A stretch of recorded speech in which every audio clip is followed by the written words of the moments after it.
가 이 시간 함께 하기를 바랍니다. 21장은 요한복음의 부록이라고 할 수 있습니다. 그러니까 본래 요한복음은 20장에서 끝 맞춰지는데 무언가 더 할 얘기가 있었는지 아니면 반드시 할 얘기가 있었는지 21장으로 이어지고 있습니다. 이제 이 본문의 배경은 예루살렘에서 갈릴리로 옮겨집니다. 예수님과 제자들의 이야기가 시작된 것이 바로 갈릴리였죠.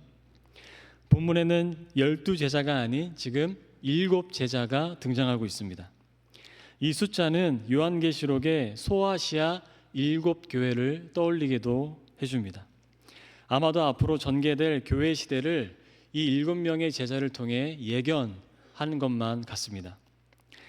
예수님이 어떤 이들에게 예수님의 양들, 즉 교회를 맡기는지 그 단초가 21장을 통해 알 수 있는 거죠.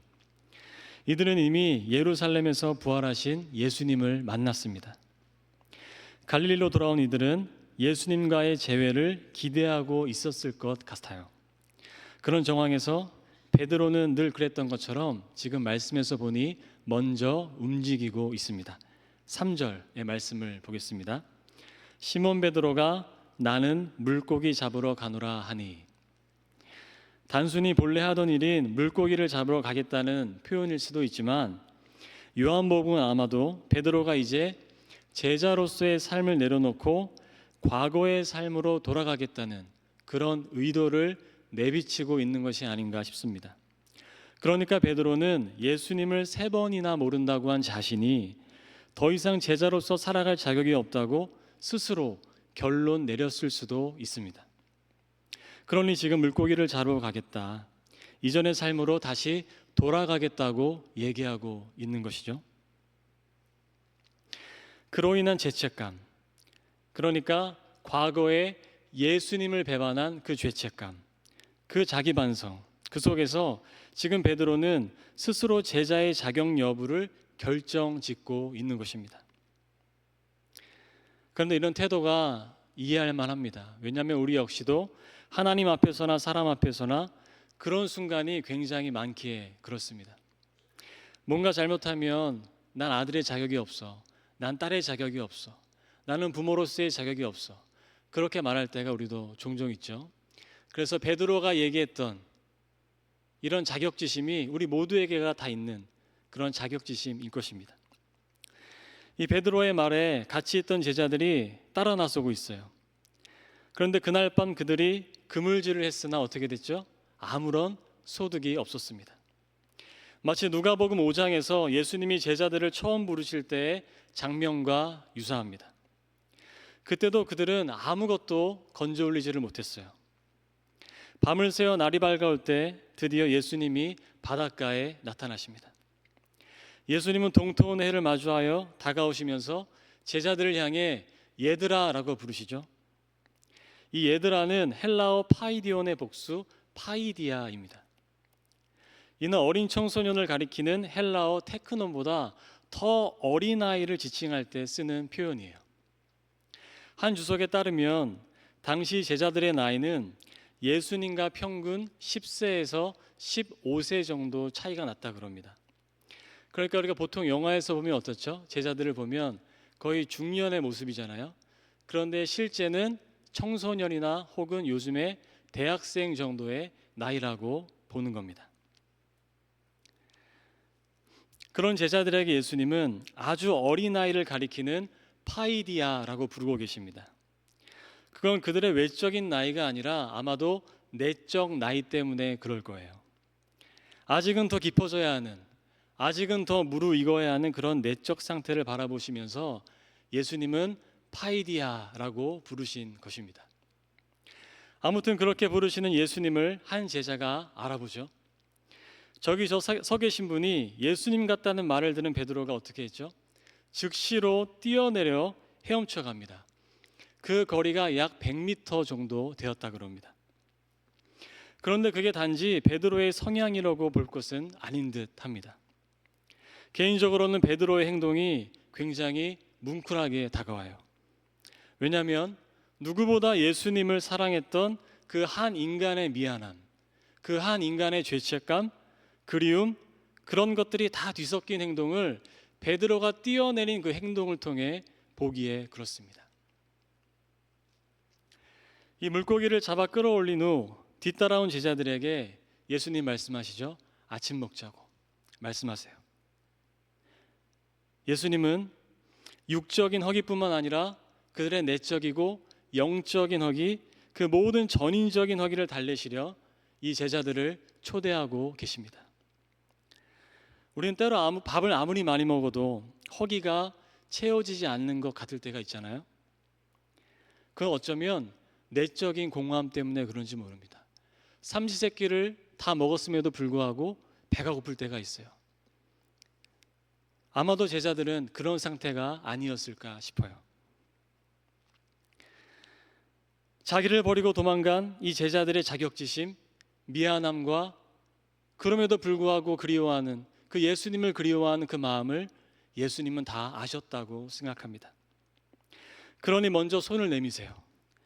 예수님은 갈릴리 호수를 바라보며 제자들과 식사하십니다.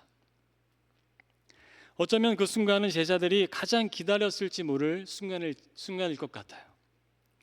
사랑하는 예수님과 다시 한번 밥을 먹는 순간, 그리웠던 예수님과 다시 한번 식탁의 자리를 마주하는 순간, 그 순간을 이 제자들이 너무나도 그리워하고 있을지 모르겠습니다. 우리도 흔히 경험하지만 이 맛있는 식탁에는 치유와 회복이 있잖아요. 바베트 만찬이라는 아주 오래된 덴마크 영화가 있습니다. 1987년 정도의 영화인데 이 영화를 보면 이 식탁 안에서 이루어지는 치유를 잘 보여주고 있어요. 제가 영화 얘기를 잠시 들려드릴게요. 경건한 신앙 전통을 유지하는 이 덴마크의 한 공동체 마을에 프랑스로부터 망명을 온 요리사 바베트가 가정도우미로 그곳에서 지내게 됩니다. 이 공동체의 지도자였던 목회자의 죽음 이후에 그곳은 나름의 위기를 겪고 있었어요. 그곳에 있는 이들은 조금씩 서로를 불신하기 시작했고 서로 간의 의심의 균열이 조금씩 생겨나고 있었습니다. 그러던 중에 바베트가 복권을 하나 가지고 있었는데 그 복권이 당첨이 된 거예요. 그럼 복권 당첨되면 뭐 하시겠어요? 그런데 이 바베트는 복권이 당첨되니 프랑스로 가서 자기가 그 음식 재료를 다 사와서 식사를 대접하고 싶다 그럽니다. 알고 보니 바베트가 프랑스의 아주 유명한 요리사였던 거예요. 궁중 요리사. 이제 그 고급 식재료를 배에 한가득 실어 와서 바베트는 자신을 받아준 공동체에 감사하며 저녁 만찬을 준비하여서 마을 사람들을 모두 초대하고자 합니다. 그런데 문제가 생겨요. 이 설립자였던 목회자의 두 딸과 사람들이 불안해하기 시작하는 거예요. 그들은 새로운 음식을 먹는 일을 주저합니다. 결국엔 그들은 회의를 하기 시작해요. 그래서 저녁 식사에는 가지만 아무리 맛있어도 맛있다는 표정을 짓지 말자. 티를 내지 말자. 조용히 무뚝뚝하게 밥만 먹고 오자. 나름의 결의를 내리고 초대에 응하여 갑니다. 저녁 만찬 당일에 성대하게 화려한 음식이 식탁의 질비예요. 사람들은 위축된 시선으로 서로를 바라보고 눈치를 보기 시작합니다. 그 맛있는 음식을 먹었을 때 감출 수 없는 표정이 있잖아요. 근데 아무도 티를 내지 않아요. 그러다 음식이 들어가고 점점 분위기가 부드러워지면서 뜻밖에도 그들은 갑자기 서로의 잘못을 서로에게 고백하기 시작하는 거예요.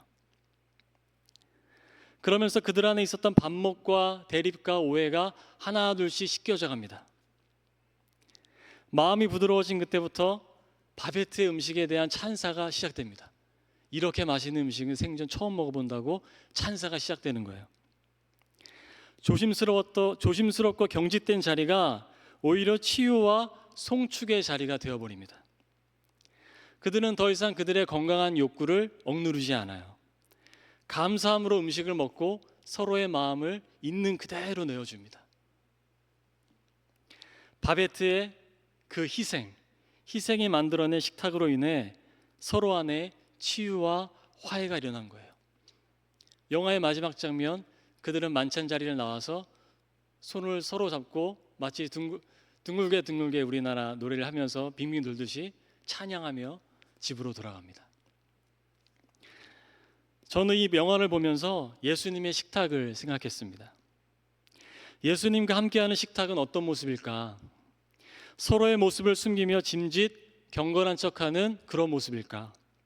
아니면 서로를 있는 그대로 내어주며 건강한 욕구를 감사함으로 인정하는 그런 식탁일까? 저는 분명히 후자일 거라고 믿습니다. 제자들은 바로 이 식탁에 다시금 앉아 있어요. 그들은 예수님이 주시는 떡과 식탁을 나눠받고 있습니다. 그로 인해 그들 안에 있던 죄책감, 미안함, 이제 그만 과거로 돌아가야지. 나는 제자의 자격이 없어. 나는 다시 업으로 돌아갈 거야. 라는 그 모든 마음들이 눈 녹듯이 사라져버립니다. 먼저 손을 내미시는 예수님을 통해 그들은 처음 부르심을 입을 때처럼 여전히 제자로 살아갈 수 있는 건 자기 자신 때문이 아니요, 예수님께서 손을 내밀어 주셨기 때문에 갈 수 있는 길임을 다시금 자각하는 거죠. 그런데 본문 마지막에 유독 한 사람에게 집중하기 시작합니다. 누구죠? 베드로입니다. 왜냐하면 이 베드로는 아주 유별난 일을 겪었기 때문이죠. 한 주석은 예수님과 베드로의 대화가 담긴 이 장면을 베드로의 재활 복구 과정이라고 설명하고 있습니다. 그런 것 같아요. 베드로의 재활 복구 과정. 예수님은 베드로에게 3번 질문하십니다. 정확히 과거의 한 장면과 오버랩되는 질문의 숫자이죠. 베드로가 예수님을 3번 부인한 사건입니다. 식사 후에 예수님은 베드로에게 따로 물으세요. 시몬아, 내가 이 사람들보다 나를 더 사랑하느냐? 그런데 이 사람들은 이 물고기들로도 해석할 수가 있습니다. 만약에 사람들이 아니고 물고기들로 해석하면 예수님의 질문하신 물음의 내용은 이런 내용이 되는 거예요. 시몬아, 제자의 길을 떠나 물고기를 잡던 과거의 삶으로 지금 돌아가려느냐? 내가 너를 부른 선택에 대해 난 후회하지 않는다. 너는 지금 힘들겠지? 너의 미안한 마음, 그 자책하는 마음을 안다. 그럼에도 이전의 삶으로 돌아가겠다는 생각은 안 했으면 좋겠다. 넌 여전히 이 물고기들이 아니라 사람을 낚는 어부이기에 그렇다. 저 개인적으로는 예수님이 굳이 함께 있던 제자들과 비교하여서 베드로의 마음을 확인하려 하지는 않으셨을 것 같습니다. 그래서 사람들보다는 물고기라 여기는 해석이 더 마음에 들어요. 베드로는 대답하죠. 제가 여전히 주님을 사랑하시는 줄 주님이 아십니다. 우리는 베드로의 대답에서 이전과는 달라진 모습을 봅니다. 가이사라 빌립보, 즉 로마의 황제인 가이사와 유대의 분봉왕인 헤롯 빌립을 기리는 가이사라 빌립보에서 예수님은 이 세상의 진정한 통치자가 누구인지 제자들에게 물으셨던 적이 있습니다. 그때 베드로는 예수님에게 교회사에 길이 남을 만한 대답을 하죠. 주는 그리스도시요 살아계신 하나님의 아들이십니다. 하지만 이내 예수님이 자신의 죽음을 예고하시자 베드로는 거의 예수님의 멱살을 부여잡고 말립니다. 예수님은 그런 베드로에게 사탄아 내 뒤로 물러가라 하시죠. 여기서 내 뒤는 예수님의 뒤예요. 그러니까 나보다 앞서지 마, 그런 얘기입니다. 예수님보다 앞선 일, 하나님의 일보다 사람의 일을 더 앞세우는 것이 사탄의 일이에요. 또 후에 예수님이 또 다른 순환 예고를 하실 때 베드로는 다른 제자들은 다 예수님을 버릴지라도 나만큼은 예수님을 버리지 않을 겁니다 합니다. 그러나 우리가 알고 있듯이 그런 베드로가 어떻게 했어요? 3번이나 예수님을 부인했어요.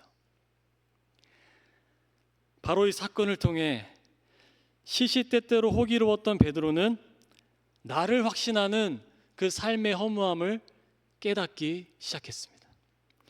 나라는 건 신뢰할 수 없다는 걸 알았어요. 나 중심의 얄팍한 확신 같은 것으로는 예수님을 따를 수 없다는 걸 자각했던 것 같아요. 그러니 예수님의 질문에 대해 베드로의 고백이 달라지는 겁니다. 오히려 거침없었던 이전과는 달리 멈칫거리는 듯한 느낌마저 받아요. 베드로는 이제 내가 주님 사랑합니다 말하지 않고 주님이 나의 사랑을 아십니다 그럽니다. 고백의 주어가 달라졌어요. 내가에서 주님으로 달라졌어요. 늘 내가 확신합니다. 늘 내가 주님을 사랑합니다. 늘 나는 주님을 버리지 않을 겁니다 얘기했던 베드로가 아니요 주님, 이제 나는 나를 잘 모르겠어요. 그런데 주님만은 내 마음 아시잖아요. 그 주어가 바뀐 거예요. 인생의 주어가. 이게 예수님 만난 사람들의 특징입니다. 인생의 주어가 바뀌어요. 늘 나의 확신으로 살았던 인생이 이제 더 이상 내가 아니고 주님으로 바뀌는 겁니다. 그게 예수님 만난 사람들의 특징이에요. 그럼에도 우리가 잊지 말아야 할 건 베드로는 예수님을 사랑했기 때문에 울었다는 사실입니다. 예수님을 사랑했기 때문에 절망했고 좌절했던 거예요. 이 점이 중요합니다. 우리의 통곡과 좌절과 눈물은 그저 내가 느끼는 연민이 아니에요. 그건 예수님을 사랑하고 싶으나 그렇게 하지 못한 자의 통곡이고 좌절이고 눈물인 거예요. 예수님을 정말 사랑하는 자는 더 사랑하고 싶어서 자신의 잘못과 실패와 좌절에 민감해지는 겁니다. 그러나 예수님을 사랑하는 자가 그 좌절과 실패와 실수를 겪었을 때 거기서 끝이 아닌 거죠. 오히려 한 걸음 더 깊이 나아가 오직 예수님의 사랑이 나의 삶을 이끌고 있음을 알게 되는 겁니다. 사랑하는 자만이 통곡할 수 있고 사랑하는 자만이 진짜 사랑을 경험하게 되는 겁니다.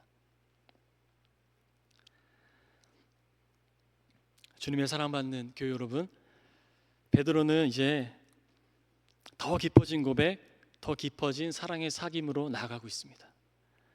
그런 베드로에게 예수님은 마지막에 다시금 제자로서의 임무를 주십니다.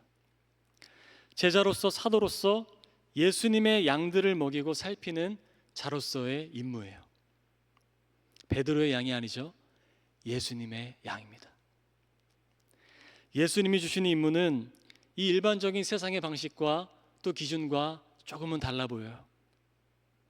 배신하고 배반하고 통곡하고 좌절하는 사람을 중요한 일을 맡기고 싶지 않습니다. 오히려 빈틈없이 일을 좀 잘 처리하고 좋은 성과를 내는 자와 일하고 싶어하는 게 당연한 거죠. 그러나 천지를 창조하신 하나님이신 예수님에게 그저 일을 잘 처리하고 얼마나 많은 성과를 내는지 그리 중요해 보이지 않습니다. 물론 이것이 너무나도 필요하고 중요하지만 우선순위로 보이지는 않는다는 거예요. 세상의 임무가 아니라 예수님이 맡기시는 임무를 위해서는 예수님을 사랑하려다 눈물 짓고 좌절해 본 사람, 그 속에서 내가 주님을 사랑한다는 확신으로 행하지 않고 주님이 나의 사랑을 아신다고 고백할 수 있는 사람, 저는 이런 사람이 필요하다는 생각이 듭니다. 겨자씨 한 알처럼 감춰진 듯 보이는 하나님의 나라는 바로 이런 사람을 통해 증거되기에 그렇습니다. 그래서 바울 사도는 고린도후서에서 이렇게 고백하죠. 우리가 이 보배를 질그릇에 가졌으니 이는 심히 큰 능력은 하나님께 있고 우리에게 있지 아니함을 알게 하려 함이라. 아멘. 예수님을 만난 자의 고백입니다.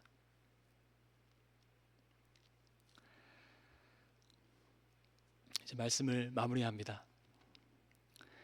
이 요한복음의 부록 끝자락에서 어쩌면 하나님은 역사를 넘어 오늘 우리에게도 말씀하십니다.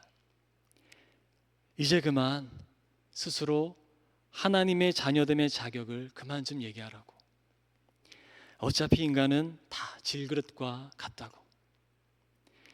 이제 그만 좀 이 사랑의 식탁으로 좀 들어오라고. 이 식탁에서 함께 먹고 나누자고. 사랑의 사귐을 누리다 보면 그 다음 임무는 하나님이 주실 거라고. 그렇게 신뢰하며 가다 보면 깊은 고백이 나오게 되고 어느덧 깊은 사랑의 사귐 속에 있게 될 것이라고 오늘 우리에게도 말씀하시는 것 같습니다. 오늘 새벽 말씀처럼 예수님의 사랑만이 우리를 사랑의 사람으로 이끌어 갑니다. 우리 말씀을 기억하면서 우리 함께 찬양하며 나아갔으면 좋겠습니다. 이 말씀을 기억하며 찬양으로 고백합시다.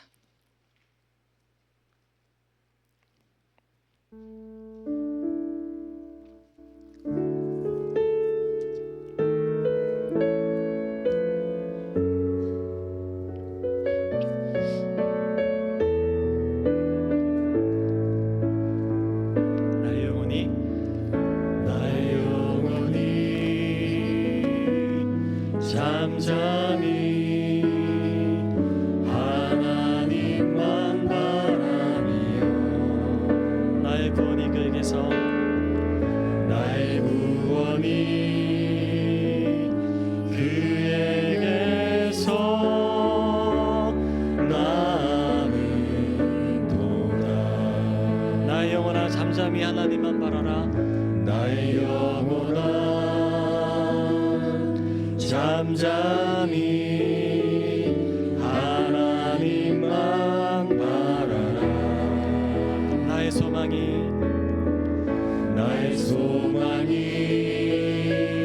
저에게서 나는 도다. 오직 주만이 나의 반석 나의 구원이시니. 오직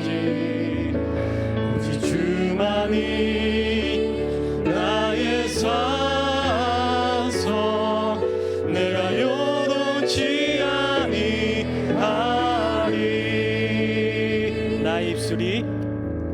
나의 입술이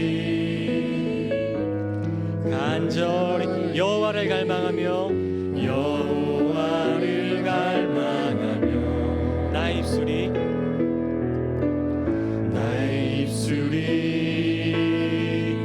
여호와를 찬양하리. 나의 영혼이 즐거이 나의 영혼이 즐거이 여호와를 따르리니. 나의 평생에 여호와를 송축하리. 오직 주만이 나의 반석 나의 구원이시니. 오직 주만이 나의 산성 내가 요동치 아니하리. 다시 고백합시다. 오직 주만이 나의 반석 나의 구원이시니.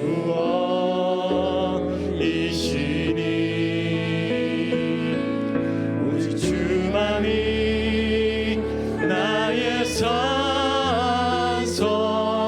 내가 요동치 아니하리. 아멘. 우리 함께 기도하겠습니다. 말씀을 기억하며 우리를 부르신 하나님의 신실하심을 신뢰하며 멀미하기 쉬운 과거의 삶을 벗어버리고 오늘의 감사, 내일의 희망을 안고 살아가는 삶이 되게 하소서. 또 예수님을 더 사랑하려다 흘리는 베드로의 눈물이 우리의 눈물이 되게 하여 주옵소서. 우리의 고백과 주님과의 사랑의 사귐이 날마다 더 깊어지게 하여 주옵소서. 우리 말씀을 생각하며 함께 기도하겠습니다. 기도합니다. 하나님 아버지 감사합니다. 아버지 하나님, 우리를 부르신 주님의 신실하심은 변함이 없습니다. 하나님 아버지, 주님의 사랑은 변함이 없습니다. 하나님 아버지, 주님의 영원하신 은총 속에 우리를 부르셨기에 하나님의 그 영원하신 사랑 변함이 없습니다. 하지만 우리는 때는 의심합니다. 하나님을 신뢰하지 못합니다. 나의 모습을 바라보며 아파합니다. 나의 모습을 바라보며 나의 모습 왜 이럴까? 내가 주님의 자녀로 살아갈 수 있을까? 내가 주님의 제자로 살아갈 수 있을까 염려합니다. 하나님 아버지, 그러나 주님, 다시금 주님을 신뢰하며 하나님 아버지, 주님을 부르신 그 은총 안에 우리 걸을 수 있도록 주께서 인도하여 주시옵소서. 우리에게 손을 내밀어 주시고 우리에게 식탁의 자리를 참게 하시고 그 식탁의 자리 속에서 다시금 우리를 주님의 자녀로 살아가게 하시는 그 주님의 은총을 의심하지 않도록 도와주시고 주님과 함께 더불어 걸어갈 수 있는 우리 삶이 되도록 주님 역사하여 주시옵소서. 하나님 아버지, 우리는 날마다 연약합니다. 날마다 쓰러집니다. 그러나 포기하지 않기를 원합니다. 하나님 아버지, 주님과 함께 걸어가길 원합니다. 주님의 손을 꼭 부여잡고, 아니 우리를 붙들어 주시는 그 주님의 손을 부여잡고 걸어가길 원합니다. 성령 하나님 역사하여 주시옵소서. 성령 하나님 우리 가운데 일하여 주시옵소서. 성령 하나님 우리를 끝까지 붙들어 주시옵소서. 그 주님의 사랑의 속삭임을 들려주시고 우리가 좌절하여 낭망할 때마다 하나님 아버지, 주님과의 더 깊어진 사랑으로, 더 깊어진 교제로 나아갈 수 있도록 우리를 붙들어 주시기를 간절히 기도합니다. 하나님 아버지, 주님의 변치 않는 그 은총 속에 하나님 우리의 모든 삶을 맞이할 수 있도록 도와주시고 하나님 아버지, 우리에게 주어진 모든 순간순간마다 하나님이 살아 역사하고 계심을, 하나님이 우리 가운데 계심을 잊지 않고 주님과 함께 더불어 걸어갈 수 있는 오늘 하루의 삶이 될 수 있도록 아버지, 우리 가운데 함께 해주시고 우리를 붙들어 주시고 생명의 길로 인도하여 주시옵소서. 우리가 이어서 교회를 위하여서 우리 간절한 마음으로 함께 기도했으면 좋겠습니다. 2025년 한영의 모든 성도들이 그리스도를 향하여 함께 자라가게 하여 주옵소서. 신년 특별 새벽 기도회를 허락하신 주님께 감사하면서 그 은혜를 통해 한 걸음 한 걸음 그리스도를 향해 나아가는 한 해가 되기를 원합니다. 또 재직교육이 계속 진행되고 있는데 이 교육을 통해 주님과의 만남이 더 깊어지게 하여 주시고 각자의 자리에서 주님이 보여주신 그 사랑으로 행하여서 우리를 통해 우리가 주님의 제자임을, 주님의 자녀임을 알아갈 수 있도록 이 공동체를 세워주시고 재직들을 주님의 섬김의 도구로 이끌어 주시옵소서. 우리 한번 교회를 생각하며 다시 한번 기도하겠습니다. 기도합니다. 하나님 아버지,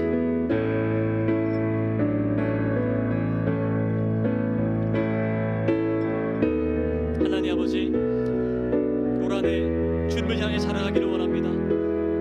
하나님 아버지, 예수님 우리의 삶의 목적이신 그 주님을 향해 걸어가기를 원합니다. 하나님 아버지, 함께 해주셔서 우리가 그리스도를 향해 걸어갈 수 있도록 인도하여 주시옵소서. 하나님, 이 길을 우리가 한 걸음 한 걸음 더디더라도 함께 걸어갈 수 있도록 도와주시고 하나님 아버지, 뒤처진 자들의 발걸음에 보조를 맞추며 너무 앞선 자들은 뒤를 돌아보며 우리가 함께 보조를 맞춰 한 공동체로 함께 그리스도를 향해 걸어갈 때 하나님, 우리 한영 공동체를 통하여서 하나님, 우리가 정말 이 세상 사람들이 주님의 살아계심을 볼 수 있도록 도와주시고 여전히 그리스도의 제자들이 이곳에 살아있음을, 그리스도의 제자들이 이곳에 숨쉬고 있음을, 그리스도의 제자들이 바로 이 한영 공동체에 모여있음을 하나님 아버지, 세상이 경험할 수 있도록, 이 지역사회가 바라보고 경험할 수 있도록 저희들을 사용하여 주시옵소서. 하나님 아버지, 우리가 여기 있습니다. 주님의 자녀들이 여기 있습니다. 하나님, 우리가 함께 모여 한 지체로 일치되어 주님의 사랑 안에서 걸어가는 아버지로 한 해가 되기를 간절히 기도합니다. 성령 하나님, 우리 안에 역사하여 주시고 성령 하나님, 우리를 충만케 하여 주시고 우리의 힘으로 걸어갈 수 없사오니 우리가 함께 더불어 손을 잡고 주님의 능력을 의지하여 걸어갈 수 있는 한 해가 될 수 있도록 주여 역사하여 주시옵소서. 하나님, 우리 재직들이 교육받고 있습니다. 하나님, 한 마음으로 나아가게 도와주시고 하나님 아버지가 우리에서 섬기던 시간에 아버지, 우리를 통하여 주님의 사랑의 손길, 아버지 우리를 통하여서 어디든지 주님의 제자됨을 보일 수 있도록 도와주셔서 아버지, 우리 한영 공동체가 주님의 제자 공동체, 사랑 공동체로 온전히 세움받을 수 있도록 아버지, 재직 수련의 재직 교육을 함께 해주시고 주님의 성령의 능력으로 부어주시고 아버지, 끝까지 주님께서 지키시며 아버지, 말씀이 살아있고 주님 안에서 온전히 함께 할 수 있는 아버지, 놀라운 교육의 시간이 될 수 있도록 아버지 역사해 주시고 인도하여 주시옵소서. 아버지께 모든 것을 맡겨드립니다. 성령 안에 우리를 이끌어 주시옵소서. 아버지, 함께 하여 주시옵소서.